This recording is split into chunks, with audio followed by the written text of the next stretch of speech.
ਵਾਹਿਗੁਰੂ ਜੀ ਕਾ ਖਾਲਸਾ ਵਾਹਿਗੁਰੂ ਜੀ ਕੀ ਫਤਿਹ। ਅਕਾਲ ਖਾਲਸਾ ਨਿਊਜ਼ ਵੱਲੋਂ ਅੱਜ ਉਹਨਾਂ ਮਾਮਲਿਆਂ ਨੂੰ ਛੇੜਨ ਲਈ ਕੁਝ ਬੁੱਧੀਜੀਵੀਆਂ ਦੇ ਨਾਲ ਅੱਜ ਆਪਾਂ ਇੱਥੇ ਬੁਲਾਇਆ ਆ ਬੁੱਧੀਜੀਵੀਆਂ ਨੂੰ, ਜਿਨ੍ਹਾਂ ਦੇ ਵਿੱਚ ਸਭ ਤੋਂ ਪਹਿਲਾਂ ਮੈਂ ਆਪਣੇ ਅਕਾਲ ਖਾਲਸਾ ਨਿਊਜ਼ ਦੇ ਦਰਸ਼ਕਾਂ ਨੂੰ ਉਹਨਾਂ ਬੁੱਧੀਜੀਵੀਆਂ ਦੇ ਨਾਲ ਮਿਲਾਉਣਾ ਚਾਹੁੰਦਾ, ਜਿਨ੍ਹਾਂ ਦੇ ਵਿੱਚ ਸਿੱਖ ਆਗੂ ਭਾਈ ਸਾਹਿਬ ਭਾਈ ਇਕਬਾਲ ਸਿੰਘ ਜੀ ਤੁੰਗ ਸਾਡੇ ਨਾਲ ਨੇ। ਫਤਿਹ ਕਰਦਾ ਜੀ। ਵਾਹਿਗੁਰੂ ਜੀ ਕਾ ਖਾਲਸਾ ਵਾਹਿਗੁਰੂ ਜੀ ਕੀ ਫਤਿਹ। ਵਾਹਿਗੁਰੂ ਜੀ ਕੀ ਫਤਿਹ। ਉਸ ਤੋਂ ਬਾਅਦ ਸਾਡੇ ਨਾਲ ਸਾਡੇ ਆਗੂ ਜਿਨ੍ਹਾਂ ਨੇ ਪਿਛਲੇ ਸਮੇਂ ਦੇ ਵਿੱਚ ਬਹੁਤ ਜ਼ਿਆਦਾ ਸਮਾਜ ਲਈ ਕੰਮ ਕੀਤਾ, ਭਾਈ ਸਾਹਿਬ ਭਾਈ ਇੰਦਰਜੀਤ ਸਿੰਘ ਜੀ ਬਸਰਕੇ ਸਾਹਿਬ। ਫਤਿਹ ਕਰਦਾ ਜੀ। ਵਾਹਿਗੁਰੂ ਖਾਲਸਾ ਵਾਹਿਗੁਰੂ ਜੀ ਕੀ ਫਤਿਹ। ਨਾਲ ਹੀ ਜਿਨ੍ਹਾਂ ਨੇ ਸੰਨ 1947 ਤੋਂ ਦੇਸ਼ ਦੀ ਆਜ਼ਾਦੀ ਸਮੇਂ ਉਹ ਵਿਛੜ ਚੁੱਕੀਆਂ ਔਰਤਾਂ ਨੂੰ, ਬੱਚਿਆਂ ਨੂੰ, ਜਿਨ੍ਹਾਂ ਨੇ ਮਿਲਾਉਣ ਦਾ ਕੰਮ ਕੀਤਾ, ਸਾਈਂ ਮੀਆਂ ਮੀਰ ਇੰਟਰਨੈਸ਼ਨਲ ਫਾਊਂਡੇਸ਼ਨ ਦੇ ਪ੍ਰਧਾਨ ਸਰਦਾਰ ਹਰਭਜਨ ਸਿੰਘ ਜੀ ਬਰਾੜ ਸਾਹਿਬ। ਫਤਿਹ ਜੀ ਕਰਦਾ ਜੀ।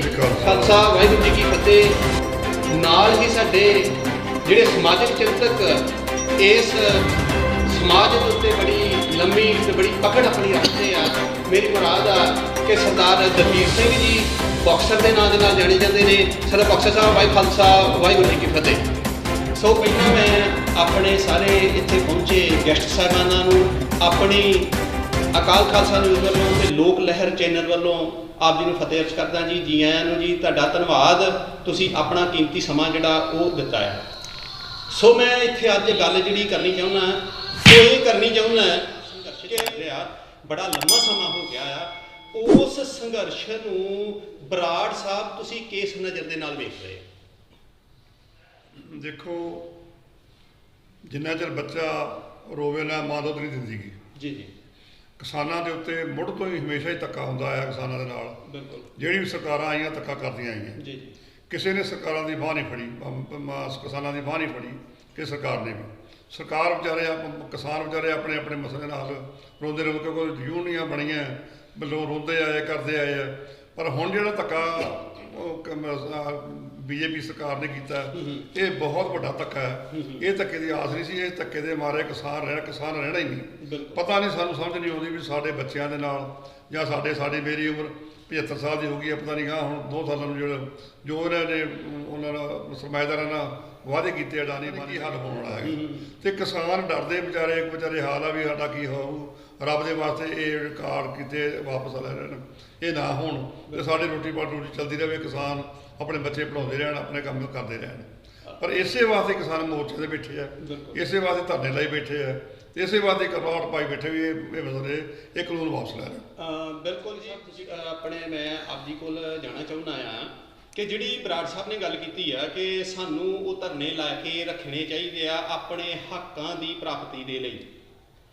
ਉਹਦੇ ਵਿੱਚ ਇੱਕ ਗੱਲ ਹੈ ਕਿ ਇਹ ਗੱਲ ਤੇ ਜ਼ਰੂਰ ਆ ਕਿ ਜਦੋਂ ਅਸੀਂ ਕੋਈ ਵੀ ਚੀਜ਼ ਪ੍ਰਾਪਤ ਕਰਨੀ ਹੈ ਤਾਂ ਧਰਨੇ ਤੇ ਲਾਉਣੇ ਪੈਂਦੇ ਆ। ਪਰ ਕੀ ਜਿਹੜੇ ਧਰਨੇ ਲਾਉਣ ਦੇ ਨਾਲ, ਜਿਸ ਤਰ੍ਹਾਂ ਅੱਜ ਦੇਸ਼ ਦੇ ਪ੍ਰਧਾਨ ਮੰਤਰੀ ਇਸ ਗੱਲ ਦੇ ਉੱਤੇ ਅੜੇ ਹੋਏ ਆ ਕਿ ਕਾਨੂੰਨ ਜਿਹੜੇ ਆ ਤਿੰਨੇ ਵਾਪਸ ਨਹੀਂ ਹੋ ਸਕਦੇ, ਕਿ ਉਹ ਤਿੰਨੇ ਕਾਨੂੰਨ ਜਿਹੜੇ ਆ ਉਹ ਵਾਪਸ ਹੋ ਜਾਣਗੇ ਧਰਨੇ ਲਾਉਣ ਦੇ ਨਾਲ? ਤੁਸੀਂ ਤੁਹਾਨੂੰ ਮਹਿਸੂਸ ਕਰਦੇ ਹੋ, ਤੁਸੀਂ ਸਿਆਸੀ ਵੀ ਰਹੇ ਹੋ ਤੇ ਉਸ ਨਜ਼ਰੀਏ ਨਾਲ ਸੋਚ ਕੇ ਤੁਸੀਂ? ਸਰਦਾਰ ਸਾਹਿਬ, ਜਦੋਂ ਵੀ ਕੋਈ ਮੂਵਮੈਂਟ ਚੱਲਦੀ ਆ ਜੀ, ਜਦੋਂ ਵੀ ਕੋਈ ਅੰਦੋਲਨ ਚੱਲਦੇ ਨੇ, ਜਦੋਂ ਵੀ ਕੋਈ ਲੋਕਾਂ ਦੀ ਆਵਾਜ਼ ਜਿਹੜੀ ਆ ਉਹ ਉੱਚੀ ਹੁੰਦੀ ਆ ਤੇ ਉਹ ਸਰਕਾਰ ਦੇ ਬੋਲੇ ਕੰਨਾਂ ਤੱਕ ਆਵਾਜ਼ ਪਹੁੰਚਦੀ ਆ। ਜੀ। ਲੋਕ ਸ਼ਕਤੀ ਸਭ ਤੋਂ ਵੱਡੀ ਸ਼ਕਤੀ ਆ। ਬਿਲਕੁਲ। ਭਾਵੇਂ ਕਿ ਕੇਂਦਰ ਦੀ ਮੋਦੀ ਸਰਕਾਰ ਨੇ ਇੱਕ ਐਸਾ 3 ਕਾਲੇ ਕਾਨੂੰਨ ਲਿਆ ਕੇ ਕਿਸਾਨਾਂ ਦੇ ਵਿਰੁੱਧ ਫੈਸਲਾ ਸੁਣਾ ਦਿੱਤਾ ਹੈ, ਜਿਹੜਾ ਕਿ ਬਰਦਾਸ਼ਤ ਕਰਨ ਦੇ ਯੋਗ ਨਹੀਂ। ਕੇਂਦਰ ਦੀ ਸਰਕਾਰ ਨੇ ਕਿਸਾਨਾਂ ਨੂੰ ਘਸਿਆਰੇ ਬਣਾਉਣ ਦੀ ਕੋਸ਼ਿਸ਼ ਕੀਤੀ। ਕੇਂਦਰ ਸਰਕਾਰ ਨੇ ਕਿਸਾਨਾਂ ਦੀਆਂ ਜ਼ਮੀਨਾਂ ਖੋਹਣ ਦੀ ਗੱਲ ਕੀਤੀ। ਕੇਂਦਰ ਸਰਕਾਰ ਨੇ ਕਾਲੇ ਕਾਨੂੰਨਾਂ ਦੇ ਵਿੱਚ ਇਹਨਾਂ ਦੀਆਂ ਫਸਲਾਂ ਦੇ ਵਾਜਬ ਭਾਅ ਨਾ ਲੈ ਕੇ ਦੇਣ ਦੀ ਗੱਲ ਕੀਤੀ। ਇਹਨਾਂ 3 ਕਾਲੇ ਕਾਨੂੰਨਾਂ ਦੇ ਨਾਲ ਕਿਸਾਨਾਂ ਨੂੰ ਜਿਹੜਾ ਉਹ ਕਿਸਾਨ ਬਣਾਉਣਾ ਚਾਹੁੰਦੀ ਆ, ਉਹ ਬਣਾਉਣੀ ਚਾਹੁੰਦੀ ਜਿਹੜਾ ਬਾਬਾ ਬੰਦਾ ਸਿੰਘ ਬਹਾਦਰ ਨੇ ਚੌਧਰੀਆਂ ਦੇ ਜਿਹੜੇ ਮੁਜ਼ਾਹਰੇ ਸੀ ਕਿਸਾਨ ਉਸ ਸਮੇਂ ਤੇ ਬਾਬਾ ਬੰਦਾ ਸਿੰਘ ਬਹਾਦਰ ਨੇ ਚੌਧਰੀਆਂ ਦੀਆਂ ਜ਼ਮੀਨਾਂ ਖੋਹ ਕੇ ਉਹ ਕਿਸਾਨਾਂ ਨੂੰ ਮਾਲਕ ਬਣਾਇਆ ਸੀ, ਜ਼ਿਮੀਂਦਾਰ ਬਣਾਇਆ ਸੀ। ਅੱਜ ਉਹੀ ਮੋਦੀ ਸਰਕਾਰ ਫਿਰ ਦੁਬਾਰਾ ਉਹ ਮੁਗਲਾਂ ਦਾ ਰਾਜ ਹਿੰਦੁਸਤਾਨ ਦੇ ਵਿੱਚ ਕਾਇਮ ਕਰਨਾ ਚਾਹੁੰਦੇ ਨੇ ਕਿ ਜਿਹੜੇ ਕਿਸਾਨ ਨੇ, ਜ਼ਿਮੀਂਦਾਰ ਨੇ, ਇਹ ਫੇਰ ਇਹਨਾਂ ਕਾਰਪੋਰੇਟ ਘਰਾਣਿਆਂ ਦੇ ਮੁਜਾਰੇ ਬਣ ਕੇ ਕੰਮ ਕਰਨ, ਜਿਹੜਾ ਕਿ ਕਦੇ ਵੀ ਬਰਦਾਸ਼ਤ ਨਹੀਂ ਕੀਤਾ ਜਾ ਸਕਦਾ। ਔਰ ਪੂਰੇ ਹਿੰਦੁਸਤਾਨ ਦੀਆਂ ਰਾਜਨੀਤਿਕ ਪਾਰਟੀਆਂ ਕਿਸਾਨ ਜਥੇਬੰਦੀਆਂ ਦੇ ਨਾਲ ਨੇ, ਬੀਜੇਪੀ ਨੂੰ ਛੱਡ ਕੇ, ਆਰਐਸਐਸ ਨੂੰ ਛੱਡ ਕੇ। ਲੇਕਿਨ ਇਹ ਅੰਦੋਲਨ ਜਿਹੜਾ ਹੈ ਕਿਸਾਨਾਂ ਦਾ ਸਫਲ ਹੋਵੇਗਾ ਔਰ ਕੇਂਦਰ ਦੀ ਸਰਕਾਰ ਨੂੰ ਝੁਕਣਾ ਪਵੇਗਾ, ਭਾਵੇਂ ਕਿੰਨਾ ਵੀ ਸਮਾਂ ਕਿਉਂ ਨਾ ਲੱਗ ਜਾਵੇ। ਮੈਨੂੰ ਅਫਸੋਸ ਆ ਕਿ ਨਰਿੰਦਰ ਮੋਦੀ ਪ੍ਰਧਾਨ ਮੰਤਰੀ ਇੱਕ ਪੱਥਰ ਦਿਲ ਦਾ ਇਨਸਾਨ ਆ, ਜਿਹੜਾ ਕਿ ਪੋਹ ਮਾਘ ਦੀਆਂ ਰਾਤਾਂ ਦੇ ਵਿੱਚ, ਨਿੱਘੀਆਂ ਰਜਾਈਆਂ ਦੇ ਵਿੱਚ ਨੀਂਦਰ ਲੈਂਦਾ ਰਿਹਾ। ਔਰ ਪੰਜਾਬ ਦਾ ਕਿਸਾਨ, ਦੇਸ਼ ਦਾ ਕਿਸਾਨ ਉਹ ਮਾਘ ਦੀਆਂ ਰਾਤਾਂ ਦੇ ਵਿੱਚ ਬਾਰਡਰ ਦੇ ਉੱਤੇ ਖੁੱਲ੍ਹੇ ਅਸਮਾਨ ਦੇ ਥੱਲੇ ਸੌਂ ਕੇ ਸੰਘਰਸ਼ ਲੜਦਾ ਰਿਹਾ। ਇਹ ਸੰਘਰਸ਼ ਜਿਹੜਾ ਹੈ ਫੇਲ ਨਹੀਂ ਹੋ ਸਕਦਾ। ਇਹ ਕਿਸਾਨਾਂ ਦਾ ਅੰਦੋਲਨ ਜਿਹੜਾ ਹੈ ਇਹ ਕੇਂਦਰ ਦੀ ਬੀਜੇਪੀ ਸਰਕਾਰ ਨੂੰ ਘਰ ਵਾਪਸ ਭੇਜੇਗਾ ਔਰ ਕੇਂਦਰ ਦੀ ਸੱਤਾ ਤਬਦੀਲ ਕਰੇਗਾ ਔਰ ਕਿਸਾਨਾਂ ਦੇ ਕਾਲੇ ਕਾਨੂੰਨ ਜਿਹੜੇ ਨੇ ਵਾਪਸ ਹੋਣਗੇ। ਮੈਂ ਬਾਸਰਕੇ ਸਾਹਿਬ, ਤੁਸੀਂ ਹੁਣੇ ਹੀ ਗੱਲ ਕੀਤੀ ਹੈ ਕਿ ਜਿੰਨੀਆਂ ਵੀ ਭਾਰਤ ਦੀਆਂ ਰਾਜਨੀਤਿਕ ਪਾਰਟੀਆਂ, ਉਹ ਸਾਰੀਆਂ ਪਾਰਟੀਆਂ ਇਸ ਸੰਘਰਸ਼ ਦੇ ਨਾਲ। ਮੈਂ ਸਰਦਾਰ ਇਕਬਾਲ ਸਿੰਘ ਜੀ ਤੁੰਗ ਸਾਹਿਬ, ਤੁਸੀਂ ਇਸ ਗੱਲ ਦੇ ਨਾਲ ਕਿ ਕੀ ਜਿਹੜੀਆਂ ਭਾਰਤ ਦੀਆਂ ਰਾਜਨੀਤਿਕ ਪਾਰਟੀਆਂ ਨੇ, ਜਿਹੜੀ ਬਾਸਰਕੇ ਸਾਹਿਬ ਨੇ ਗੱਲ ਹੁਣੇ ਕੀਤੀ ਹੈ ਕਿ ਸਾਰੀਆਂ ਨਾਲ ਨੇ, ਤੁਸੀਂ ਇਸ ਗੱਲ ਨੂੰ ਸਮਝਦੇ ਹੋ ਕਿ ਉਹ ਸਾਰੀਆਂ ਪਾਰਟੀਆਂ ਨਾਲ? ਮੈਂ ਤਾਲੂਪੁਰਾ ਸਾਹਿਬ ਇਸ ਗੱਲ ਵਿੱਚ ਥੋੜਾ ਜਿਹਾ ਫਰਕ ਪਾਉਣਾ ਚਾਹੁੰਦਾ ਹਾਂ। ਜੀ ਜੀ। ਬਾਸਰਕੇ ਸਾਹਿਬ ਨੇ ਵਧੀਆ ਗੱਲ ਕੀਤੀ ਹੈ, ਉਹਨਾਂ ਦੀ ਸੋਚ ਮੁਤਾਬਕ ਉਹ ਨਾਲ ਨੇ ਜੀ ਜੀ।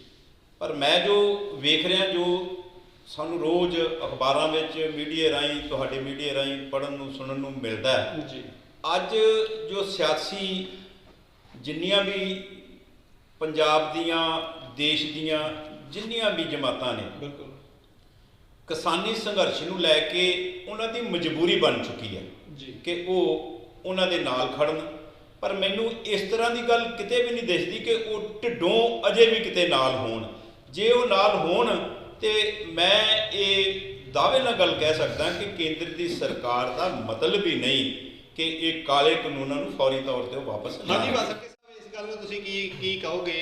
ਇਹ ਤੁਸੀਂ ਕਿਹਾ ਕਿ ਬਾਸਰਕੇ ਸਾਹਿਬ ਨੇ, ਤੁਸੀਂ ਇਹ ਗੱਲ ਕੀਤੀ ਸੀਗੀ ਕਿ ਜਿਹੜੀ ਸਰਕਾਰ ਆ, ਉਹ ਪੋਲੀਟੀਕਲ ਪਾਰਟੀਆਂ ਨੇ, ਉਹ ਕਿਸਾਨਾਂ ਦੇ ਨਾਲ ਆ, ਤੇ ਸਾਡੇ ਨੁਮਾਇੰਦਿਆਂ ਨੇ ਇਹ ਗੱਲ ਕਹੀ ਹੈ ਕਿ ਮੈਨੂੰ ਢਿੱਡੋਂ ਇਸ ਤਰ੍ਹਾਂ ਲੱਗ ਰਿਹਾ ਕਿ ਇਹ ਨਾਲ ਨਹੀਂ ਹੈਗੇ। ਮੈਂ ਇਹ ਗੱਲ ਕਹਿਣੀ ਚਾਹੁੰਦਾ ਜੀ ਕਿ ਬੜਾ ਸਪਸ਼ਟ ਹੈ ਕਿ ਜਦੋਂ ਕੇਂਦਰ ਦੀ ਸਰਕਾਰ ਨੇ 3 ਕਾਲੇ ਕਾਨੂੰਨ ਲਿਆਂਦੇ, ਕਿਸਾਨਾਂ ਦੇ ਵਿੱਚ ਰੋਸ ਪੈਦਾ ਹੋਇਆ ਜੀ ਜੀ, ਤੇ ਅੰਦੋਲਨ ਦੀ ਆਰੰਭਤਾ ਹੋਈ, ਤਾਂ ਮੈਂ ਸਮਝਦਾ ਹਾਂ ਕਿ ਉਹ ਅੰਦੋਲਨ ਪੰਜਾਬ ਦੇ ਵਿੱਚ ਕਾਮਯਾਬ ਕਰਨ ਲਈ ਪੰਜਾਬ ਦੇ ਮੁੱਖ ਮੰਤਰੀ ਕੈਪਟਨ ਅਮਰਿੰਦਰ ਸਿੰਘ ਦਾ ਬਹੁਤ ਵੱਡਾ ਰੋਲ ਹੈ।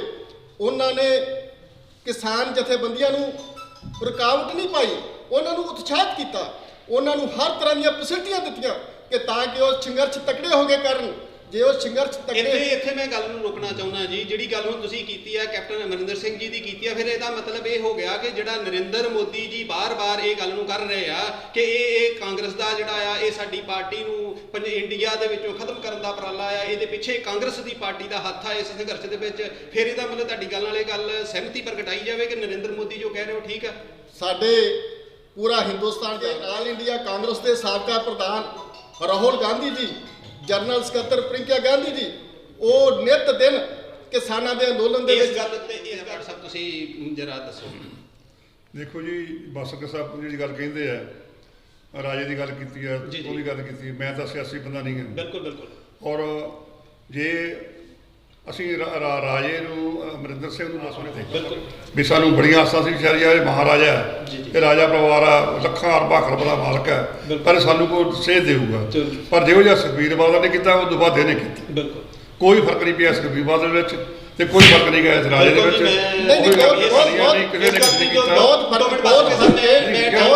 ਬਾਸਰਕੇ ਸਾਹਿਬ, ਮੈਂ ਟਾਈਮ ਲੈਣਾ ਚਾਹੁੰਦਾ, ਤੁਹਾਡੇ ਕੋਲ ਵੀ ਆਊਂਗਾ ਮੈਂ। ਮੇਰੇ ਕੋਲ ਜਿਹੜੇ ਸਮਾਜਿਕ ਚਿੰਤਕ ਸਰਦਾਰ ਦਲਬੀਰ ਸਿੰਘ ਜੀ ਵੀ ਬੈਠੇ ਨੇ, ਮੈਂ ਸਰਦਾਰ ਦਲਬੀਰ ਸਿੰਘ ਜੀ ਨੂੰ ਵੀ। ਹਾਂਜੀ ਦਲਬੀਰ ਸਿੰਘ ਜੀ, ਤੁਸੀਂ ਇਹ ਗੱਲ ਦੱਸੋ ਜਿਹੜੀ ਗੱਲ ਅੱਜ ਬਾਰ-ਬਾਰ ਸਟੇਜਾਂ ਤੋਂ ਕੀਤੀ ਜਾ ਰਹੀ ਹੈ ਕਿ ਸਾਡੇ ਸੰਘਰਸ਼ ਦੇ ਵਿੱਚ ਸਿਆਸੀ ਬੰਦਿਆਂ ਦੀ ਕੋਈ ਅਹਿਮੀਅਤ ਨਹੀਂ ਹੈਗੀ, ਸਿਆਸੀ ਬੰਦੇ ਸਾਡੀ ਸਟੇਜਾਂ ਦੇ ਉੱਤੇ ਨਾ ਜਾਣ। ਤੇ ਪਿਛਲੇ ਦਿਨਾਂ ਦੇ ਵਿੱਚ ਅਕਾਲੀ ਦਲ ਵੀ ਉੱਥੇ ਸਟੇਜ ਤੇ ਗਿਆ, ਹੋਰ ਵੀ ਲੀਡਰ ਗਏ ਆ, ਕਾਂਗਰਸੀ ਲੀਡਰ ਗਏ। ਫਿਰ ਅਸੀਂ ਇਹਨੂੰ ਕਿਸ ਤਰ੍ਹਾਂ ਸਮਝ ਲਈਏ ਕਿ ਇਹਦੇ ਵਿੱਚ ਸਿਆਸੀ ਲੋਕਾਂ ਦੀ ਸਰਪ੍ਰਸਤੀ ਨਹੀਂ ਹੈਗੀ?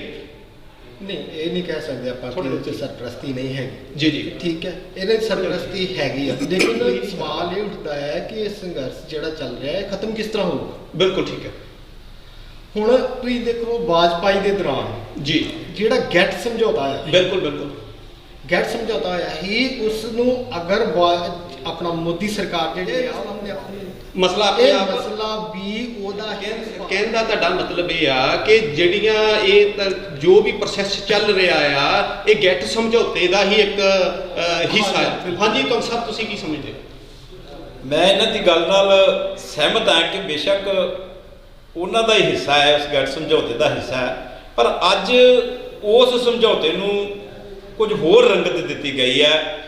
ਅੱਜ ਜੇ ਆਪਾਂ ਮੋਦੀ ਦੀ ਗੱਲ ਕਰਦੇ ਹਾਂ, ਨਰਿੰਦਰ ਮੋਦੀ ਦੀ, ਤੇ ਮੈਂ ਇੱਥੇ ਗੱਲ ਐਡ ਕਰਨੀ ਚਾਹੁੰਦਾ ਜੀ ਜੀ ਜੀ ਕਿ ਨਰਿੰਦਰ ਮੋਦੀ ਅੱਜ ਬਿਲਕੁਲ ਬੇਵੱਸ ਹੈ। ਬਿਲਕੁਲ ਕਿਉਂਕਿ ਬੇਵੱਸ ਕਿਉਂ ਆ? ਬੇਵੱਸ ਕਿਉਂ ਆ? ਇਹਦਾ ਸਾਰੀ ਤਾਕਤ ਉਹਦੀ ਕੋਲ ਆ। ਮੈਂ ਇਹਦਾ ਰੀਜ਼ਨ ਦੱਸਣਾ ਚਾਹੁੰਦਾ। ਜਿਹੜੀ ਗੱਲ ਗੈਟ ਸਮਝੌਤੇ ਦੀ ਉਹ ਕਰ ਰਹੇ ਆ, ਫਿਰ ਇਹਦਾ ਮਤਲਬ ਉਹ ਗੈਟ ਸਮਝੌਤਾ ਜਿਹੜਾ ਹੋਇਆ ਆ ਦੇਸ਼ ਦੇ ਵਿੱਚ ਬਾਹਰ ਦੇ UNO ਦੇ ਨਾਲ ਹੋਇਆ, ਉਹਦਾ ਇਹਦੇ ਉੱਤੇ ਇਫੈਕਟ ਅੱਜ ਕੋਈ ਅਹਿਮੀਅਤ ਨਹੀਂ ਰੱਖਦਾ ਜੀ। ਅੱਜ ਜੋ ਕੁਝ ਹੋ ਰਿਹਾ, ਮੈਂ ਜੀ ਇੱਕ ਐਗਜ਼ਾਮਪਲ ਦੇ ਦੇਣੀ ਚਾਹੁੰਦਾ ਜੀ। ਜਿਵੇਂ ਸ਼੍ਰੋਮਣੀ ਗੁਰਦੁਆਰਾ ਪ੍ਰਬੰਧਕ ਕਮੇਟੀ ਦਾ ਸਾਰਾ ਅਧਿਕਾਰ ਅਕਾਲੀ ਦਲ ਕੋਲ ਹੈ, ਬਿਲਕੁਲ, ਔਰ ਉਹ ਅਕਾਲੀ ਦਲ ਜਿਹਨੂੰ ਚਾਹੁੰਦਾ ਪ੍ਰਧਾਨ ਬਣਾਉਂਦਾ, ਔਰ ਉਹ ਗੱਲ ਸਾਹਮਣੇ ਲੋਕਾਂ ਦੇ ਹੁੰਦੀ ਹੈ ਕਿ ਇਹ ਲਿਫਾਫੇ ਵਿੱਚੋਂ ਪ੍ਰਧਾਨੀਆਂ ਨਿਕਲਦੀਆਂ, ਔਰ ਅੱਜ ਅਕਾਲੀ ਦਲ ਉਹਦਾ ਮਾਲਕ ਹੈ, ਨਾ ਕਿ ਉਹ ਇੱਕ ਧਾਰਮਿਕ ਸੰਸਥਾ ਹੈ, ਉਹ ਇੱਕ ਸਿਆਸੀ ਸੰਸਥਾ ਦੇ ਵਿੱਚ ਬਦਲ ਗਿਆ। ਇਸ ਤਰ੍ਹਾਂ ਹੀ ਤੁਸੀਂ ਨਾ ਕਿ ਮੇਰੀ ਗੱਲ ਪੂਰੀ ਹੋ ਲੈਣ ਦਿਓ। ਮੈਂ ਇਹ ਗੱਲ ਕਹਿਣੀ ਚਾਹੁੰਦਾ ਕਿ ਉਸ ਤਰ੍ਹਾਂ ਮੈਂ ਗੱਲ ਕਹਿਣੀ ਚਾਹੁੰਦਾ ਕਿ ਨਰਿੰਦਰ ਮੋਦੀ ਦਾ ਅੱਜ ਉਹੀ ਰੋਲ ਹੈ, ਜਿਵੇਂ ਉਹਦੇ ਪਿੱਛੇ RSS ਬੈਠੀ ਜਮਾਤ ਜੋ ਕੁਝ ਕਰਨਾ ਚਾਹੁੰਦੀ ਹੈ, ਜੋ ਕੁਝ ਕਰਾਉਣਾ ਚਾਹੁੰਦੀ ਹੈ, ਉਹੀ ਮੋਦੀ ਨੂੰ ਕਰਨਾ ਪੈਂਦਾ। ਔਰ ਉਹ ਗੈਟ ਸਮਝੌਤੇ ਦੇ ਮੁਤਾਬਕ ਲਾ ਲਓ ਜਾਂ ਉਸ ਤੋਂ ਪਾਸੇ ਜਾ ਕੇ ਵੀ ਅੱਜ ਜਿਹੜਾ ਕਾਰਪੋਰੇਟ ਘਰਾਣਿਆਂ ਨਾਲ ਸਮਝੌਤਾ ਇਲੈਕਸ਼ਨ ਵੇਲੇ ਹੋਇਆ, ਨਰਿੰਦਰ ਮੋਦੀ ਨੂੰ RSS ਦੇ ਇਸ਼ਾਰੇ ਤੇ ਪ੍ਰਧਾਨ ਮੰਤਰੀ ਦਾ ਅੱਜ ਸਾਰਾ ਕੁਝ ਉਹਦੇ ਤਹਿਤ ਹੋ ਰਿਹਾ। ਨਰਿੰਦਰ ਮੋਦੀ ਦੇ ਹੱਥ ਖੜੇ ਨੇ, ਪਰ ਉਹ ਜਿਵੇਂ ਕਹਿੰਦਾ ਮਰਦਾ ਕੀ ਨਹੀਂ ਕਰਦਾ, ਉਹ ਉਸ ਕਦਾਰ ਦੇ ਉੱਤੇ ਖੜਾ ਕਿ ਜੇ ਪਿਛਾਂ ਹੋਵੇ ਤੇ ਖਾਈ ਅੱਗੇ ਖੂਹ ਹੈ। ਇਸ ਕਰਕੇ ਉਹ ਬਿਲਕੁਲ RSS ਦੇ ਅਧੀਨ ਚੱਲਦਾ, ਨਾ ਕਿ ਉਹ ਕੇਵਲ ਇੱਕ ਮੋਹਰ ਹੈ RSS ਦੀ ਪ੍ਰਧਾਨ ਮੰਤਰੀ ਹੋਣ ਦੇ ਨਾਤੇ। ਰੁਕਣੀ ਚਾਹੁੰਦਾ ਬਰਾੜ ਸਾਹਿਬ, ਮੈਂ ਇਸ ਗੱਲ ਦੇ ਸਵਾਲ ਦੇ ਵਿੱਚੋਂ ਇਹਨਾਂ ਦੇ ਵਿੱਚੋਂ ਕਰਨੀ ਚਾਹੁੰਦਾ। ਇਹਨਾਂ ਨੇ ਕਿਹਾ ਕਿ ਨਰਿੰਦਰ ਮੋਦੀ ਦੇ ਬਿਲਕੁਲ ਹੱਥ ਜਿਹੜੇ ਖੜੇ ਹੋ ਚੁੱਕੇ ਆ ਤੇ ਉਹਨਾਂ ਦੇ ਪਿੱਛੇ RSS ਹੈ, ਤੇ RSS ਜਿਹੜੀ ਆ ਉਹ ਵੀ ਇੱਕ ਮੈਂ ਇਸ ਗੱਲ ਨਾਲ ਸਹਿਮਤੀ ਹੈ ਨਹੀਂ। ਹਾਂਜੀ ਹਾਂਜੀ, ਨਰਿੰਦਰ ਮੋਦੀ ਦਿੱਲੀ ਬੈਠਾ ਹੈ, ਬਿਲਕੁਲ 3 ਮੀਲ ਤੇ ਕਿਸਾਨ ਧਰਨਾ ਲਾਏ ਬੈਠੇ ਹੈਗੇ, ਤੇ ਉਹ ਕਹਿੰਦੇ ਵੀ ਤੂੰ ਕਿਸਾਨਾਂ ਨੂੰ ਮਿਲ ਕੇ ਨਾ ਬਿਲਕੁਲ ਜਿਹੜੇ ਪਿੱਛੇ ਬਹੁਤ ਹੱਥ ਬੰਨੇ ਆ, ਇਹ ਕਹਿੰਦੇ ਵੀ ਹੱਥ ਬੰਨੇ ਮੋਦੀ ਦੇ। ਯਾਰ ਤੁਸੀਂ ਮੋਦੀ ਨੂੰ ਆਪ ਹੀ ਕਹੀ ਜਾਂਦੇ ਮੋਦੀ ਦੇ ਹੱਥ ਬੰਨੇ ਆ। ਬਿਲਕੁਲ ਜਿਹੜਾ ਬੰਦਾ ਨੇ ਇੱਕ ਵਾਰੀ ਹਾਂ ਦਾ ਨਾਰਾ ਨਹੀਂ ਮਾਰਿਆ ਕਿਸਾਨਾਂ ਬਾਰੇ, 300 ਕਿਸਾਨ ਮਰ ਗਿਆ ਉੱਥੇ, ਬੰਦਾ ਮਰ ਗਿਆ, 300 ਮਾਵਾਂ ਦੇ ਪੁੱਤ ਮਰ ਗਏ ਆ। ਤੁਸੀਂ ਉਹਨਾਂ ਨੂੰ ਜਾ ਕੇ 2 ਮੀਲ ਤੇ ਤੁਸੀਂ ਅਸਾਮ ਜਾ ਰਹੇ ਆ ਜਹਾਜ਼ ਤੇ 4 ਘੰਟੇ ਫਲਾਈਟ ਦੇ ਉੱਤੇ, ਤੁਸੀਂ ਦਿੱਲੀ ਮੋਰਚੇ 3 ਮੀਲ ਤੇ ਉਹਨਾਂ ਨੂੰ ਕਿਸਾਨਾਂ ਦੇ, ਜੇ ਤੂੰ ਬੇਵਸਾ ਕਹਿੰਦੇ ਮੈਂ ਬੇਵਸਾ ਯਾਰ ਕੁਛ ਹੱਦ ਤੱਕ ਕਿਉਂ ਨਹੀਂ ਕਹਿੰਦਾ ਬੇਵਸ ਕਰਕੇ। ਕੁਛ ਹੱਦ ਤੱਕ ਇਹ ਗੱਲ ਬਰਾੜ ਸਾਹਿਬ ਆਪਾਂ ਮੰਨਣ ਵਾਸਤੇ ਵੀ ਤਿਆਰ ਹਾਂ, ਸਮਝਦੇ ਵੀ ਆ, ਲੋਕੀ ਸਮਝਦੇ ਵੀ ਆ, ਸਾਰੇ ਜਿਹੜੇ ਚਿੰਤਕ ਨੇ, ਜਿਸ ਤਰ੍ਹਾਂ ਅੱਜ ਦਲਬੀਰ ਜੀ ਹੁਣਾਂ ਨੇ ਸਵਾਲ ਕੀਤਾ ਸੀਗਾ ਗੈਟ ਸਮਝੌਤੇ ਦਾ, ਇਹ ਗੱਲ ਉਦੋਂ ਵੀ ਉੱਠੀ ਸੀਗੀ ਕਿ ਜੇ ਜਿਹੜਾ ਗੈਟ ਸਮਝੌਤਾ ਜਿਹੜਾ ਹੋਇਆ ਆ, ਗੈਟ ਸਮਝੌਤਾ ਇੰਡੀਆ ਦਾ ਆਉਣ ਵਾਲੇ ਸਮੇਂ ਦੇ ਵਿੱਚ ਸਫਾਇਆ ਕਰ ਦੇਗਾ, ਤੇ ਉਦੋਂ ਸਾਡੀਆਂ ਕੋਈ ਵੀ ਪੋਲੀਟੀਕਲ ਪਾਰਟੀਆਂ ਨੇ ਰੌਲਾ ਨਹੀਂ ਪਾਇਆ। ਤੇ ਅੱਜ ਦੀ ਡੇਟ ਵਿੱਚ ਜਿਸ ਤਰ੍ਹਾਂ ਅੱਜ ਇੱਕ ਰੌਲਾ ਚੱਲ ਰਿਹਾ, ਬੜਾ ਵੱਡਾ ਰੌਲਾ ਚੱਲ ਰਿਹਾ EVM ਮਸ਼ੀਨਾਂ ਦਾ, ਤੇ ਜਦੋਂ ਸਾਨੂੰ ਇਹ ਪਤਾ ਆ ਪਾਰਲੀਮੈਂਟ ਦੇ ਵਿੱਚ ਇਹ ਗੱਲ ਹੋ ਚੁੱਕੀ ਆ ਕਿ EVM ਮਸ਼ੀਨਾਂ ਦੇ ਵਿੱਚੋਂ ਵੋਟਾਂ ਕਿਹਦੀ ਵੋਟ ਕਿਸੇ ਨੂੰ ਵੀ ਤੁਸੀਂ ਪਾ ਕੇ ਜਿਤਾ ਸਕਦੇ ਹੋ, ਦੂਸਰੀਆਂ ਪਾਰਟੀਆਂ ਅੱਜ ਤੱਕ ਬੋਲ ਨਹੀਂ ਰਹੀਆਂ। ਬਸਰਕੇ ਸਾਹਿਬ ਤੁਸੀਂ ਕੀ ਸਮਝਦੇ ਹੋ ਇਸ ਗੱਲ ਤੋਂ ਕਿ ਕੀ ਪਾਰਟੀਆਂ ਦੂਸਰੀਆਂ ਸਿਆਸੀ ਜਿਹੜੀਆਂ ਉਹ ਇਸ ਭਾਰਤ ਦੇਸ਼ ਦਾ ਨੁਕਸਾਨ ਨਹੀਂ ਕਰ ਰਹੀਆਂ ਇਸ ਗੱਲ ਨੂੰ ਲੈ ਕੇ, ਤੇ ਉਹਨਾਂ ਤੋਂ ਆਸ ਰੱਖ ਸਕਦੇ ਆ ਕਿ ਉਹ ਕਿਸਾਨਾਂ ਦੇ ਪਿੱਛੇ ਸਰਪ੍ਰਸਤੀ ਕਰਕੇ ਤੇ ਕਿਸਾਨਾਂ ਨੂੰ ਹੱਕ ਦਵਾ ਦੇਣਗੇ? ਹਾਂਜੀ ਬਸਰਕੇ ਸਾਹਿਬ, ਜਿਹੜਾ ਕਿਸਾਨਾਂ ਦੇ ਅੰਦੋਲਨ ਦੀ ਗੱਲ ਆ, ਕਿਸਾਨਾਂ ਦੇ ਹਿੱਤਾਂ ਦੀ ਗੱਲ ਆ ਜੀ, ਨਰਿੰਦਰ ਮੋਦੀ ਦੀ ਸੋਚ ਤੇ RSS ਦੀ ਸੋਚ 'ਚ ਕੋਈ ਫਰਕ ਨਹੀਂ, ਇੱਕੋ ਸੋਚ ਹੈ, ਵਪਾਰੀ ਸੋਚ ਹੈ। ਕਿਸਾਨਾਂ ਤੇ ਮਜ਼ਦੂਰਾਂ ਦੀ ਕੋਈ ਗੱਲ ਨਹੀਂ, ਗੱਲ ਹਮੇਸ਼ਾ ਹੀ ਵੱਡੇ ਕਾਰਪੋਰੇਟ ਘਰਾਣਿਆਂ ਦੀ ਕਰਦੇ ਆਏ ਨੇ, ਜਦੋਂ ਦੇ ਵੀ ਪ੍ਰਧਾਨ ਮੰਤਰੀ ਨਰਿੰਦਰ ਮੋਦੀ ਜੀ ਬਣੇ ਨੇ, ਔਰ ਉਹਨਾਂ ਨੇ ਹਮੇਸ਼ਾ ਹੀ ਦੇਸ਼ ਦੀ ਜਨਤਾ ਦਾ ਕਦੇ ਨਹੀਂ ਸੋਚਿਆ। ਉਹਨਾਂ ਹਮੇਸ਼ਾ ਹੀ ਜਿਹੜੇ ਉਹ ਚੰਦ ਪਰਿਵਾਰ ਨੇ, ਜਿਹੜੇ ਕਾਰਪੋਰੇਟ ਘਰਾਣੇ ਨੇ, ਜਿਨ੍ਹਾਂ ਨੂੰ ਅਬਾਨੀ ਤੇ ਅਡਾਨੀ ਐਂਡ ਕੰਪਨੀ ਕਹਿੰਦੇ ਨੇ, ਉਹਨਾਂ ਲੋਕਾਂ ਦੇ ਹਿੱਤਾਂ ਲਈ ਹੀ ਫੈਸਲੇ ਕੀਤੇ ਨੇ। ਇਹ ਕਿਵੇਂ ਮੰਨ ਲਈਏ ਕਿ ਨਰਿੰਦਰ ਮੋਦੀ ਜਿਹੜਾ ਉਹ ਹੋਰ ਕਿਸੇ ਦੇ ਕੰਮਾਂ ਲਈ ਉਹਦੇ ਹੱਥ ਵੱਜੇ ਨੇ। ਉਹਦੇ ਹੱਥ ਨਹੀਂ ਵੱਜੇ, ਉਹਦੇ ਹੱਥ RSS ਦੇ ਨਾਲ ਖੁੱਲੇ ਨੇ, ਉਹਦੇ ਹੱਥ ਕਾਰਪੋਰੇਟ ਘਰਾਣਿਆਂ ਨਾਲ ਖੁੱਲੇ ਨੇ। ਪਤਾ ਨਹੀਂ ਇਹਨਾਂ ਕੰਪਨੀਆਂ ਦੇ ਕੋਲੋਂ ਕਿੰਨਾ ਕੁ ਧਨ ਲੈ ਕੇ ਤੇ ਇਸ ਨੇ ਆਪਣੀ ਭਾਰਤ ਦੀ ਸਰਕਾਰ ਇਹਨਾਂ ਕਾਰਪੋਰੇਟ ਘਰਾਣਿਆਂ ਦੇ ਕੋਲ ਵੇਚ ਦਿੱਤੀ ਆ, ਜਿਹੜੀ ਕਿ ਕਿਸਾਨਾਂ ਦਾ ਵੀ ਗਲਾ ਘੁੱਟ ਰਹੀ ਆ, ਮਜ਼ਦੂਰਾਂ ਦਾ ਵੀ ਗਲਾ ਘੁੱਟ ਰਹੀ ਆ, ਛੋਟੇ ਵਪਾਰੀਆਂ ਦਾ, ਛੋਟੇ ਦੁਕਾਨਦਾਰੀਆਂ ਦਾ ਔਰ ਮੁਲਾਜ਼ਮਾਂ ਦਾ ਵੀ ਘੁੱਟ ਰਹੀ ਆ। ਜਦੋਂ ਕਿ ਬੜੀ ਦੇਰ ਦਾ ਰੌਲਾ ਪੈ ਰਿਹਾ ਹੈ ਕਿ ਨਰਿੰਦਰ ਮੋਦੀ ਦੀ BJP ਸਰਕਾਰ ਨੇ ਇਸ ਲਾਰਾ ਲਾ ਕੇ ਲੋਕਾਂ ਦੇ ਕੋਲੋਂ ਸੱਤਾ ਲਈ ਸੀ ਕਿ ਜਦੋਂ ਵੀ ਮੇਰੀ ਸਰਕਾਰ ਬਣ ਗਈ ਮੈਂ ਸਭ ਤੋਂ ਪਹਿਲਾਂ ਪੇ ਕਮਿਸ਼ਨ ਲਾਗੂ ਕਰਾਂਗਾ। ਔਰ 7 ਸਾਲ ਤੋਂ ਉੱਪਰ ਦਾ ਸਮਾਂ ਹੋ ਗਿਆ ਹੈ, ਅੱਜ ਤੱਕ ਕਿਸਾਨਾਂ ਦਾ ਪੇ ਕਮਿਸ਼ਨ ਤੇ ਕੀ ਲਾਗੂ ਕਰਨਾ ਸੀ, ਉਹਨਾਂ ਦਾ ਗਲਾ ਕੁੱਟਣ ਵਾਲੇ ਪਾਸੇ ਚੱਲ ਪਿਆ ਔਰ ਘਸਿਆਰੇ ਤੇ ਗਰੀਬੜੇ ਬਣਾਉਣ ਦੀ ਸੋਚ ਲਿਆ। ਔਰ ਜੇ ਕਿਸਾਨਾਂ ਦੀਆਂ ਜ਼ਮੀਨਾਂ ਖੁੱਸ ਗਈਆਂ ਤੇ ਕਿਸਾਨਾਂ ਦੇ ਪੱਲੇ ਕੀ ਰਵੇਗਾ? ਜੇ ਕਿਸਾਨਾਂ ਦੇ ਪੱਲੇ ਨਹੀਂ ਕੁਝ ਰਵੇਗਾ ਤੇ ਦੇਸ਼ ਦੇ ਪੱਲੇ ਕੁਝ ਨਹੀਂ ਰਵੇਗਾ। ਅੱਜ ਲੋੜ ਆ ਕਿਸਾਨਾਂ ਨੂੰ ਮਜ਼ਬੂਤ ਕਰਨ ਦੀ, ਕਿਸਾਨਾਂ ਨੂੰ ਆਰਥਿਕ ਤੌਰ ਤੇ ਤਕੜਾ ਕਰਨ ਦੀ। ਜੇ ਕਿਸਾਨ ਤਕੜਾ ਹੋਏਗਾ ਦੇਸ਼ ਵੀ ਤਕੜਾ ਹੋਏਗਾ। ਨਰਿੰਦਰ ਮੋਦੀ ਦੀਆਂ ਨੀਤੀਆਂ ਗਲਤ ਨੇ, ਨਰਿੰਦਰ ਮੋਦੀ ਦੀ ਸੋਚ ਗਲਤ ਹੈ। ਨਰਿੰਦਰ ਮੋਦੀ ਨੂੰ ਤੁਰੰਤ ਅਸਤੀਫਾ ਦੇ ਕੇ ਪ੍ਰਧਾਨ ਮੰਤਰੀ ਦੇ ਅਹੁਦੇ ਤੋਂ ਅਲੱਗ ਹੋ ਜਾਣਾ ਚਾਹੀਦਾ ਹੈ ਤਾਂ ਕਿ ਦੇਸ਼ ਦੇ ਹਿੱਤਾਂ ਲਈ ਕੰਮ ਕੀਤਾ ਜਾ ਸਕੇ। ਬਿਲਕੁਲ ਬਾਸਰਕੇ ਸਾਹਿਬ, ਜਿਹੜੀ ਗੱਲ ਤੁਸੀਂ ਕੀਤੀ ਆ ਕਿ ਨਰਿੰਦਰ ਮੋਦੀ ਨੇ ਦੇਸ਼ ਦਾ ਬਿੜਗਾ ਗਰਕ ਕਰ ਦਿੱਤਾ ਆ, ਉਹਨੂੰ ਆਪਣਾ ਅਸਤੀਫਾ ਦੇ ਦੇਣਾ ਚਾਹੀਦਾ ਆ। ਜਸਟ ਮੈਂ ਤੁਹਾਡੇ ਨਾਲ ਗੱਲ ਕਰਦਾ ਜੀ। ਮੈਂ ਪਹਿਲਾਂ ਦਲਬੀਰ ਸਿੰਘ ਜੀ ਹੁਣਾਂ ਨੇ ਗੱਲ ਪੁੱਛ ਲਵਾਂ, ਫਿਰ ਮੈਂ ਆਪ ਜੀ ਨਾਲ ਗੱਲ ਕਰਾਂਗਾ। ਸਰਦਾਰ ਦਲਬੀਰ ਸਿੰਘ ਜੀ, ਕੀ ਨਰਿੰਦਰ ਮੋਦੀ ਦੇ ਅਸਤੀਫਾ ਦੇਣ ਦੇ ਨਾਲ ਇਹ ਮਸਲਾ ਹੱਲ ਹੋ ਜਾਏਗਾ? ਨਹੀਂ, ਜੋ ਸਿਸਟਮ ਜੀ जो सिस्टम चल रहा है, जो गवर्नमेंट सिस्टम बना रही है ਜਾਂ ਕਾਰਪੋਰੇਟਰ ਨੂੰ ਲੈ ਕੇ ਅੱਗੇ ਨੂੰ ਜਾ ਰਹੇ ਹੈ, ਜਿਸ ਤਰ੍ਹਾਂ ਹੁਣ ਕਾਂਗਰਸ ਔਰ ਉਹਦੇ ਵਿੱਚ ਕੋਈ ਡਿਫਰੈਂਸ ਨਹੀਂ। ਬਿਲਕੁਲ ਠੀਕ ਹੈ। ਸੈਂਟਰ ਦੇ ਵਿੱਚ ਦੋ ਪਾਰਟੀਆਂ ਆ ਰਹੀਆਂ, BJP ਹੈ, ਕਾਂਗਰਸ ਹੈ। ਜੀ ਕਾਂਗਰਸ ਨਹੀਂ ਤੇ BJP ਨਹੀਂ ਤੇ ਕਾਂਗਰਸ। ਜਿੰਨੀ ਦੇਰ ਤੱਕ ਇਹ ਇੱਕ ਐਜ਼ ਅ ਹਿਊਮੈਨਿਟੀ ਦੇ ਤੌਰ ਤੇ ਜੀ ਇੱਕ ਆਮ ਮਨੁੱਖ ਲਈ ਨਹੀਂ ਸੋਚਣਗੇ, ਉਨੀ ਦੇਰ ਤੱਕ ਨਹੀਂ ਇਹਦਾ ਹੱਲ ਕੀ ਨਿਕਲ ਸਕਦਾ ਆ? ਉਹ ਤੁਸੀਂ ਇਹ ਗੱਲ ਕਰ ਦਿੱਤੀ ਕਿ ਭਾਈ ਕਾਂਗਰਸ ਦੇ ਵਿੱਚ ਜਾਂ ਆਪਣੇ ਇਹਦੇ ਵਿੱਚ BJP ਦੇ ਵਿੱਚ ਹੋਰ ਪਾਰਟੀਆਂ ਦੇ ਵਿੱਚ ਕੋਈ ਫਰਕ ਨਹੀਂ ਪੈਂਦਾ, ਪਰ ਇਹਦਾ ਹੁਣ ਹੱਲ ਕਿਸ ਤਰ੍ਹਾਂ ਨਿਕਲ ਸਕਦਾ ਆ? UNO ਦੇ ਵਿੱਚ ਜਾਣਾ ਚਾਹੀਦਾ ਆ ਕਿ ਜਾਂ ਉੱਥੋਂ ਸਾਡੇ ਦੇਸ਼ ਨੂੰ ਆਪਣੀ UNO ਦੀ ਮੈਂਬਰਸ਼ਿਪ ਤਾਂ ਵਾਪਸ ਲੈਣੀ ਚਾਹੀਦੀ ਹੈ? ਮੈਂ ਇਸ ਗੱਲ ਨੂੰ ਪੁੱਛਣਾ ਚਾਹੁੰਦਾ। ਇਹ ਗੱਲ ਮੈਂ ਇਹ ਗੱਲ ਨਾਲ ਸਹਿਮਤ ਹੈ ਕਿ ਜਿੰਨੀ ਦੇਰ ਤੱਕ ਮੋਦੀ ਜੀ ਉਹਨੂੰ ਮੈਂਬਰਸ਼ਿਪ ਨੂੰ ਵਾਪਸ ਨਹੀਂ ਲੈਂਦਾ, ਉਨੀ ਦੇਰ ਤੱਕ ਇਹਦਾ ਮਸਲਾ ਹੱਲ ਹੁੰਦਾ। ਬਿਲਕੁਲ ਸਾਨੂੰ ਉਧਰ ਵੱਲ ਧਿਆਨ ਦੇਣਾ ਚਾਹੀਦਾ ਹੈ ਕਿ ਉਸ ਨੂੰ ਉਹ ਮੈਂਬਰਸ਼ਿਪ ਹੈ ਵਾਪਸ ਲਵੇ। ਜੇ ਉਹ ਵਾਪਸ ਆਪਣੀ ਮੈਂਬਰਸ਼ਿਪ ਲੈਂਦਾ ਹੈ ਤੇ ਉਹਨਾਂ ਦੇ ਦਬਾਅ ਦੇ ਹੇਠੋਂ ਬਾਹਰ ਨਿਕਲਣਗੇ। ਮੋਦੀ ਜਿਹੜਾ ਅਮੀਰ ਘਰਾਣੇ ਨੇ ਉਹਨਾਂ ਦੀ ਜਿਹੜੀ ਬੈਕਬੋਨ ਹੈ ਉਹ ਟੁੱਟੇਗੀ। ਤੁਹਾਡਾ ਕਹਿਣ ਦਾ ਮਤਲਬ ਹੈ ਹਾਂਜੀ ਕਿ ਆਪਣੇ ਤੁਮ ਸਾਹਿਬ, ਤੁਸੀਂ ਇਸ ਗੱਲ ਨੂੰ ਕਿੱਥੇ ਲੈ ਕੇ ਜਾਣਾ ਚਾਹੁੰਦੇ ਹੋ? ਕਿ ਇਸ ਨਜ਼ਰੀਏ ਦੇ ਨਾਲ ਸੋਚਦੇ ਹੋ ਕਿ ਭਾਰਤ ਦੀ ਜੇ UNO ਚੋਂ ਮੈਂਬਰਸ਼ਿਪ ਤਾਂ ਵਾਪਸ ਆਵੇ ਤੇ ਫਿਰ ਭਾਰਤ ਜਿਹੜਾ ਆਜ਼ਾਦਾਨਾ ਤੌਰ ਉੱਤੇ ਫੈਸਲੇ ਲੈ ਸਕਦਾ?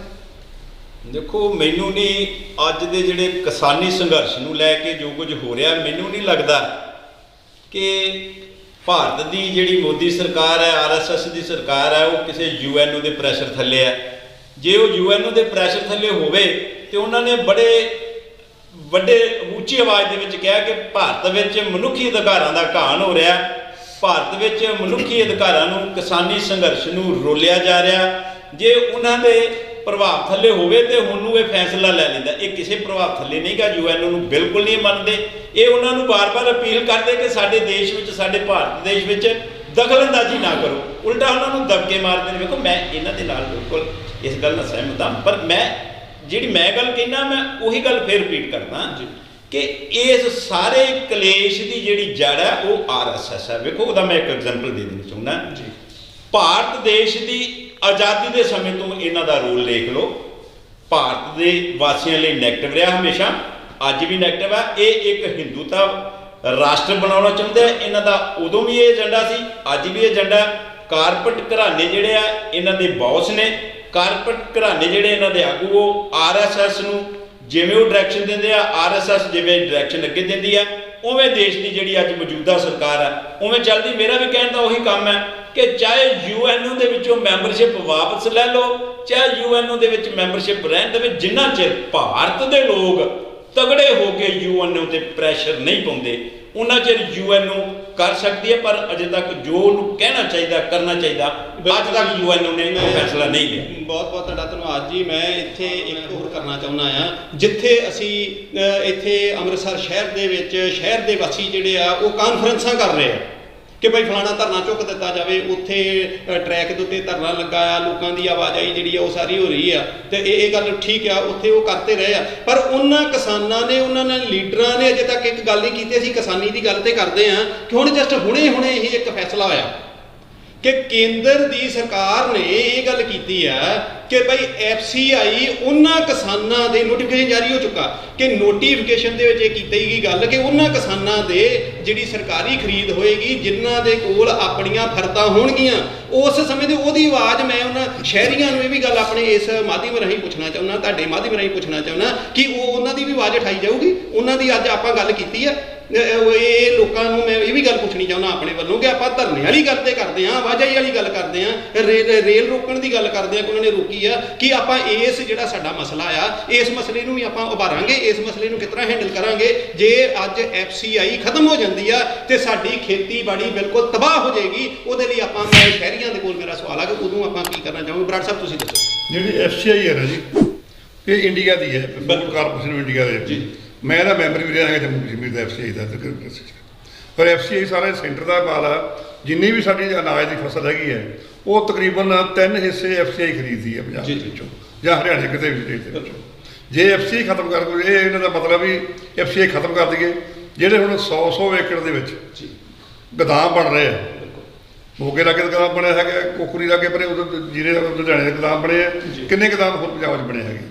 ਇਹ ਸਿਰਫ ਜਿਹੜਾ ਹਿਸਾਬ ਦਾ ਲੈ ਰਹੇ ਕਿ ਫਰਦਾਂ ਇਕੱਠੀਆਂ ਕਰ ਰਹੇ ਹੈ ਵੀ ਕਿੰਨੇ ਕਿੱਲੇ ਜ਼ਮੀਨ ਕਿਸੇ ਦੇ ਨਾਂ ਤੇ, ਕਿੰਨੇ ਕਿੱਲੇ ਨਾਂ ਤੇ, ਉਹ ਸਾਰਾ ਮੋਦੀਆਂ ਜਿਹੜੇ ਬੰਦੇ ਜਿਹੜਾ ਘਰਾਣੇ ਹੈਗੇ ਆ ਉਹਨਾਂ ਨੂੰ ਦੇਣ ਵਾਸਤੇ ਸਾਰਾ ਪ੍ਰਬੰਧ ਇਕੱਠਾ ਕਰ ਰਹੇ ਬਿਲਕੁਲ ਵੀ ਉਹਨਾਂ ਨੂੰ ਜ਼ਮੀਨਾਂ ਵੀ ਸੰਭਾਲ ਦੇਣਗੇ, ਉਹਨਾਂ ਨੂੰ FCI ਬੰਦ ਕਰ ਦੇਣਗੇ, ਮੰਡੀ ਇਸੇ ਵਾਸਤੇ ਮੰਡੀਆਂ ਬੰਦ ਕਰਨ ਲੱਗੇ, ਜਦੋਂ ਇਸੇ ਵਾਸਤੇ ਆੜ੍ਹਤੀਏ ਬੰਦ ਕਰ ਲੱਗੇ। ਜਦੋਂ FCI ਬੰਦ ਹੋ ਗਈ ਕਹਿਣਾ ਲੈਣਾ ਕੀ ਆ, ਕਾਲੇ ਕਾਨੂੰਨ ਭਾਵੇਂ ਉੱਥੇ ਰਹਿਣ, FCI ਵਾਸਤੇ ਵੀ ਪਾਉਣਾ ਪਊਗਾ ਪੰਜਾਬ ਦੇ ਵਿੱਚ। ਜਾਣੀ ਜਾਂ ਇਹ ਕਰਨਾ ਵੀ ਕਿਸਾਨ ਨੂੰ ਸਾਡੇ ਬਾਰਡਰ ਨਾਲ ਸਾਡਾ ਪਾਕਿਸਤਾਨ ਦਾ ਸਟੇਟ ਲੱਗਦੀ ਹੈ, ਬਿਲਕੁਲ ਤੇ ਸਾਨੂੰ ਖੁੱਲਾ ਕਹਿਣ ਵੀ ਜੱਟ ਟਰਾਲੀ ਪਰੇ ਲਾਹੌਰ ਜਾਵੇ। ਹਾਂਜੀ ਦਲਵੀਰ ਜੀ, ਸਰਦਾਰ ਦਲਵੀਰ ਸਿੰਘ ਜੀ, ਤੁਸੀਂ ਕੀ ਨੈਕਸਸ ਆਪਣੇ ਨਾਲ ਸੋਚਦੇ ਹੋ? ਜਿਹੜੀ ਬਰਾੜ ਸਾਹਿਬ ਨੇ ਗੱਲ ਕੀਤੀ ਆ ਕਿ FCI ਜੇ ਖਤਮ ਹੋ ਜਾਂਦੀ ਆ ਫਿਰ ਤੇ ਕਿਸਾਨੀ ਖਤਮ ਹੋ ਜਾਂਦੀ ਆ, ਪਰ ਤਿੰਨਾਂ ਕਾਨੂੰਨਾਂ ਦਾ ਵੀ ਕੋਈ ਮਹੱਤਤਾ ਉਹਦੇ ਸਾਹਮਣੇ ਨਹੀਂ ਰਹਿ ਜਾਂਦੀ। ਪਰ ਇਹਨਾਂ ਨੇ ਇੱਕ ਬੜਾ ਵਧੀਆ ਜਿਹੜਾ ਮੁੱਦਾ ਉਠਾਇਆ ਆ ਕਿ ਸਾਨੂੰ ਪਾਕਿਸਤਾਨ ਦੇ ਨਾਲ ਵਪਾਰ ਜਿਹੜਾ ਸ਼ੁਰੂ ਕਰ ਲੈਣਾ ਚਾਹੀਦਾ। ਤੁਸੀਂ ਕੀ ਸਮਝਦੇ ਹੋ?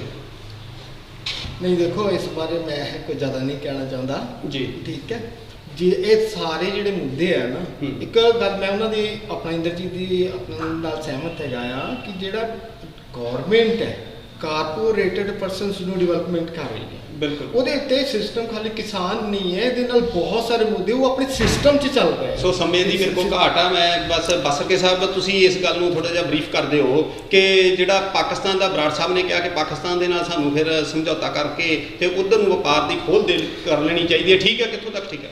ਮੈਂ ਇੱਕ ਗੱਲ ਕਹਿਣੀ ਚਾਹੁੰਦਾ ਕਿ 2002 ਦੇ ਵਿੱਚ ਜਦੋਂ ਕੈਪਟਨ ਅਮਰਿੰਦਰ ਸਿੰਘ ਦੀ ਸਰਕਾਰ ਬਣੀ ਤਾਂ ਉਹਨਾਂ ਨੇ ਪੰਜਾਬ ਦੇ ਜਿਹੜਾ ਪਾਕਿਸਤਾਨ ਦਾ ਪੰਜਾਬ ਆ ਲਾਹੀ ਦੇ ਨਾਲ ਇੱਕ ਸਮਝੌਤਾ ਕਰ ਲਿਆ ਸੀ ਕਿ ਪੰਜਾਬ ਦਾ ਕਿਸਾਨ ਸਾਡਾ 600 ਰੁਪਏ ਕਣਕ ਦਾ ਰੇਟ ਸੇਲ ਕਰਦਾ ਹੈ, ਵੇਚਦਾ ਹੈ, ਤੇ ਤੁਸੀਂ ਇੱਥੇ 2400 ਰੁਪਇਆ ਖਰੀਦਦੇ ਜੀ, ਤੁਸੀਂ ਸਾਨੂੰ 1800 ਰੁਪਇਆ ਦੇ ਦਿਓ, ਅਸੀਂ ਤੁਹਾਨੂੰ ਪੰਜਾਬ ਦੀ ਕਣਕ ਬਾਰਡਰ ਦੇ ਰਾਹੀਂ ਲਾਹੌਰ ਪਹੁੰਚਾਈ ਜਾਂਦੇ ਹਾਂ, ਤੁਹਾਨੂੰ ਵੀ ਬਚਤ ਹੋ ਜਾਏਗੀ, ਸਾਡਾ ਕਿਸਾਨ ਵੀ ਖੁਸ਼ਹਾਲ ਹੋ ਜਾਏਗਾ।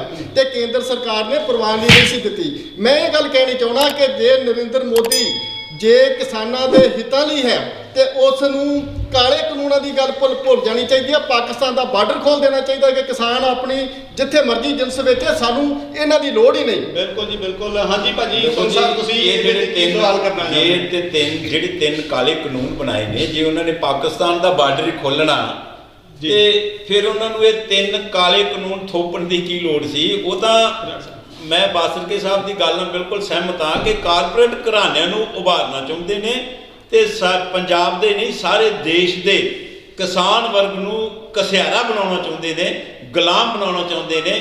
ਇਸ ਕਰਕੇ ਇਹਨਾਂ ਕਾਲੇ ਕਾਨੂੰਨਾਂ ਦਾ ਹੀ ਵਿਰੋਧ ਕਰਨਾ ਚਾਹੀਦਾ ਸਾਨੂੰ, ਔਰ ਇਹਨਾਂ ਨੂੰ ਵਾਪਸ ਕਰਾਉਣ ਵਾਸਤੇ ਸਾਨੂੰ ਸਾਰੇ ਵਰਗਾਂ ਨੂੰ, ਚਾਹੇ ਕੋਈ ਕਿਸਾਨੀ ਨਾਲ ਸੰਬੰਧਿਤ ਹੈ ਚਾਹੇ ਨਹੀਂ ਸੰਬੰਧਿਤ, ਸਾਰੇ ਵਰਗਾਂ ਨੂੰ ਰਲ ਕੇ ਇਸ ਪਵਿੱਤਰ ਮੋਰਚੇ ਦੀ, ਕਿਸਾਨੀ ਮੋਰਚੇ ਦੀ ਸਪੋਰਟ ਕਰਨੀ ਚਾਹੀਦੀ ਹੈ। ਔਰ ਕੇਂਦਰ ਸਰਕਾਰ ਨੂੰ ਇੱਥੋਂ ਦੇਸ਼ ਵਿੱਚੋਂ ਕੱਢਣ ਵਾਸਤੇ EVM ਮਸ਼ੀਨਾਂ ਦਾ ਵੀ ਭੋਗ ਪਾਉਣਾ ਚਾਹੀਦਾ। ਉਹਦੇ ਖਿਲਾਫ ਵੀ ਸਾਨੂੰ ਇੱਕ ਮੁਹਿੰਮ ਵੱਖਰੇ ਤੌਰ ਤੇ ਆਰੰਭ ਕਰਨੀ ਚਾਹੀਦੀ ਆ। ਉਹਦੇ ਵਿੱਚ ਇਹਨਾਂ ਦੀ ਸੈਟਿੰਗ ਹੈ, ਅਬਾਨੀਆਂ ਅਡਾਨੀਆਂ ਦੀਆਂ ਮਸ਼ੀਨਾਂ ਨੇ, ਉਹ ਉਸ ਸੈਟਿੰਗ ਮੁਤਾਬਕ ਅੱਜ ਵੀ ਬੰਗਾਲ ਵਿੱਚ ਜਾਂ ਹੋਰ ਜਿੱਥੇ ਇਲੈਕਸ਼ਨਾਂ ਹੋ ਰਹੀਆਂ ਨੇ ਉੱਥੇ ਸਰਕਾਰ ਬਣਾਉਣ ਦੇ ਦਾਅਵੇ ਕਰ ਰਹੇ ਹੋ। ਕੇਵਲ EVM ਮਸ਼ੀਨਾਂ ਦਾ ਸਿਆਪਾ।